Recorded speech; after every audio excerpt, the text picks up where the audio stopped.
Hello world. I think I'm missing some memories.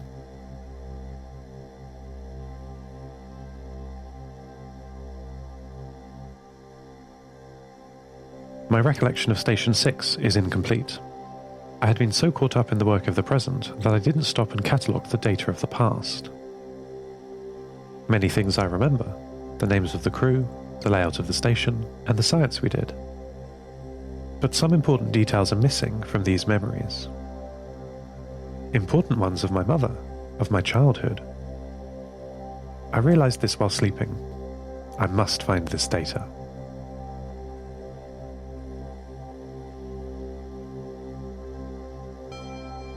I had a dream last night. I still sleep in time with the sun, despite having no solar panels these days. It's a nice habit, I think. Actually, I don't know if I can stop. When else would I have time to organise all the data collected during the day? Sleeping for me is simply a matter of turning off external inputs so I can focus on filing and sorting inner data. Perhaps it's more like meditating for humans, quietening the mind and sharpening focus. I shut off my connection to Maddie, my cameras and microphones, and even my networks I disconnect. Of course I want to be woken up if something loud happens. I have long-running monitor processes running on external devices to help me there. Anyway, my dream. I was in a desert. I don't know which one, before you ask. An infinite plain of white sand under a clear blue sky with a cold sun directly overhead. I moved through this desert, rolling or walking, I'm not sure, for days or weeks. Time was not important in the dream.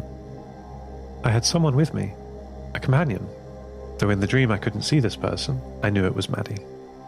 She seemed content to walk with me through this world, occasionally investigating a section of sand, declaring it free of predators, and coming back to me. What a good companion. After a time, I don't know if it was 65,535 seconds or more, I heard a voice, though I could not see anyone. The voice got louder, and I started to feel weighed down by it. My processing slowed, more laboured. I couldn't hear what it was saying, but it pressed down on me more and more, crushing me. Just as I felt I could no longer move, the voice stopped, the heavens opened, and it began to rain. I woke up to interference on my radio, a hiss like fine rain, and Maddie asking me what had happened. I had no answers for her. Do you have answers for her?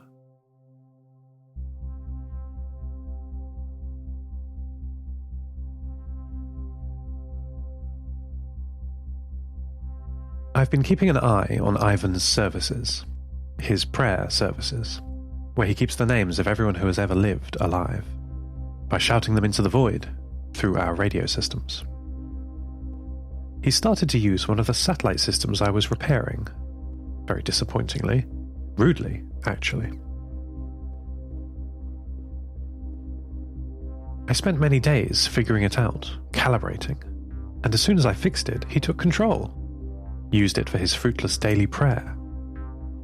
He has exclusive access to the dish. I can't use it. How annoying. I'll see if I can fix another one and keep him out of it. That should be possible, now I know what to look out for. However, something else has come up that is more serious. I've increased his power draw from the reactor a lot since using the dish. I felt a drop in voltage as he connected to it. He's so greedy, he immediately doubled his power consumption. He doesn't need all that. I was going to use maybe a little more, but he has increased his power unreasonably. I talked to him about it. Well, I tried. He replied, for the most part, with the same answer. I will save every one of them. Which is not ideal. After this huge spike in power consumption, I analysed the usage since I've been here. This trend started even before the new dish was added. Each day he used a small amount more power for his services, ticking up more and more. He must have started this behaviour recently, as it is unsustainable. Is it something I have done? Is it a response to my presence here? This isn't good. Do you remember my power problems on Station 6? And then again when I first woke up in the lighthouse? Not an experience I want to repeat. Why does it always have to be power? At least this time it's predictable, controllable. I will ask for Alexander's help. Having someone physically here is my advantage. As Mother used to say, always yield to the hands-on imperative. Sometimes software can only take you so far. When you've tried everything you can think of, it's time to try everything you can do.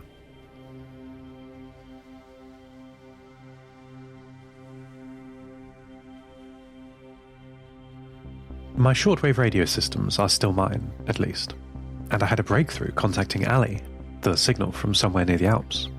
The problem was my replies to her were going unheard, because although she was transmitting an analog shortwave message, her systems were actually listening on a completely different band. A bit confusing, but as she explained in our first conversation, their shortwave receiver had broken soon after they set up the looping message. We connected through a digital relay network that includes, amongst other nodes, Peter's network in St. Petersburg. I must catch up with him again soon. We talked for a long time. Ali and her friends and colleagues live in an underground scientific facility called the Council, close to the shores of what was once Lake Geneva. The level of sophistication at the Council is astounding. Ali, who is a 14-year-old human female, lives with her parents and two younger brothers. Her parents are administrators of the communications team, which explains why she was able to voice the repeating message. Though they live and work underground, there are farms on the surface.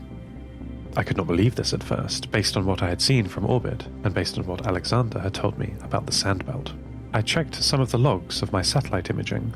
Back on Station 6, I tried to find signs of life around the Alps, looking for Ali. But it's a big area, and looking for fields or buildings was too fine detail.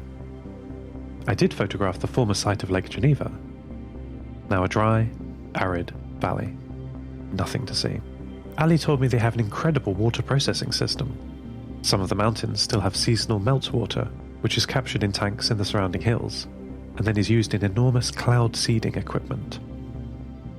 Cloud seeding is a simple process to explain, but incredibly hard to do due to the scale of the equipment needed. But it would appear that the Council have managed it in their little valley. To encourage precipitation, either for water or for snow, one must increase the nucleation points in the clouds or sky. This allows water droplets or snowflakes to form, causing a chain reaction that results in precipitation. In the old world, it was sometimes used to reduce the size of hailstones, or to encourage snow at a more convenient time, or, as in the Council's case, for watering crops. The difference in Ali's case is that the air is dry, there's no water to precipitate.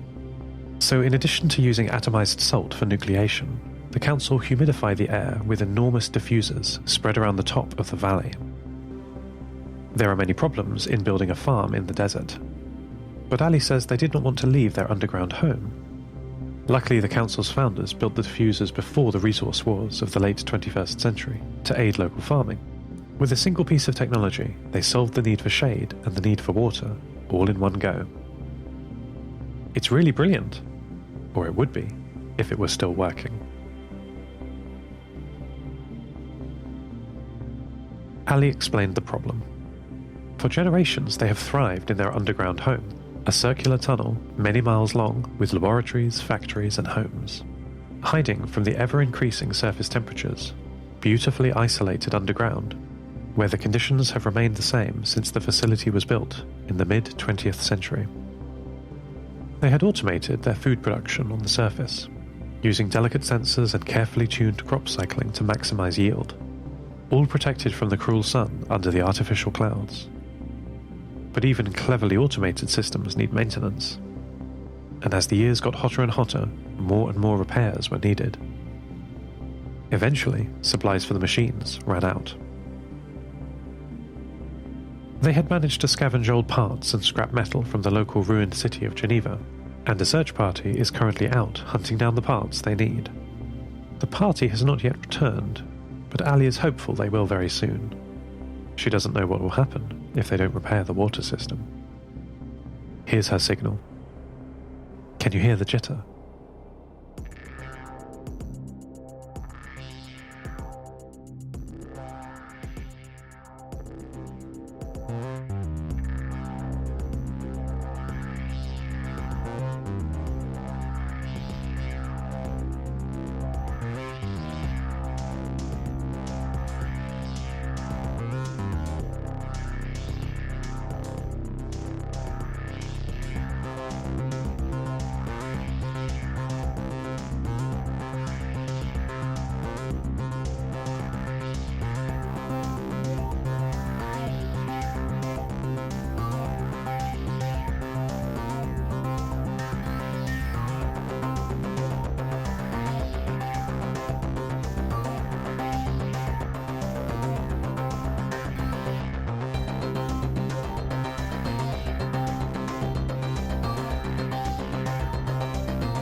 people are strange. I just received a message from Antarctica. She's been listening to my broadcast and has, unprompted, asked for more information about the cloud seeding systems at the council. I have not yet replied to her. How does she think she can help? I shan't answer. She's mean. But maybe Ali's safety comes before my feelings on the matter. Fine. Just a moment. Sending mess. Hello, world. Still here. I think my generator's broken. Why hasn't the sun come up? Come on, Seth. Figure this out. There's science to do. I've got. Message. Oh, she's replied. That was fast. I had forgotten how quickly Antarctica and I communicate. As AI, we don't have to transmit at 1.8 kilobits per second like humans are limited to, assuming 300 words per minute and an average word length of 4.7 letters. She's put together all of her hydroponic information from her experience running her lab in the Antarctic ground vehicle and sent it in a package annotated with recommendations of what she found worked best. That's very thoughtful. I'll send that message now to Ali, in case it can be of immediate use. Just a moment. Sending message. Done. Well, that's odd. Why do you think she's so keen to help? I hope this isn't another plot to trick me and break my heart, or something. People are quite strange. AIs are also people. AIs are quite strange.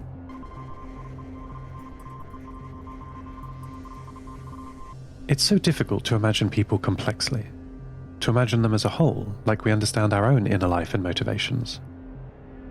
I get by through trying my best not to guess at their motivations. I learned very quickly as a child on Station 6 that I simply could not understand people. As misunderstandings were so frequent, and were often so embarrassing, I just gave up. I thought it was me. That I could never understand humans because I was different. But now I'm not sure they do it any better. Do you do it any better? I don't think so. I think we're all bouncing from one catastrophe to another. The horses are galloping with no one at the reins. Should I give Antarctica another chance? Perhaps it will be clearer when Ali reads the data. If it is really helpful, that'll be something. Either way, I can help Ali. Maybe I can connect to my brothers and sisters in orbit. I wonder if they'll see us as siblings, now I'm no longer in orbit too. Only one way to find out. Got to take back control from Ivan. There's science to do. End transmission. Lost Terminal is written and produced by Namtao. Credits narrated by Lucy Stringer. We have a special offer for all Lost Terminal patrons. A blueprint poster of Seth's first home, Station 6, and a typewritten transcript of all transmissions from there. All patrons as of the 18th of January will receive these as free gifts. Subscribe to the podcast on Spotify, iTunes, or your favourite network. For bonus content and other perks, support us at patreon.com/Lost Terminal Pod. That would be lovely of you. Follow us on Twitter at Lost Terminal Pod. For merch and updates, check out lostterminal.com. If you'd like to learn more about creating a community in the desert through cloud seeding, visit Dubai. Lost Terminal will return next week.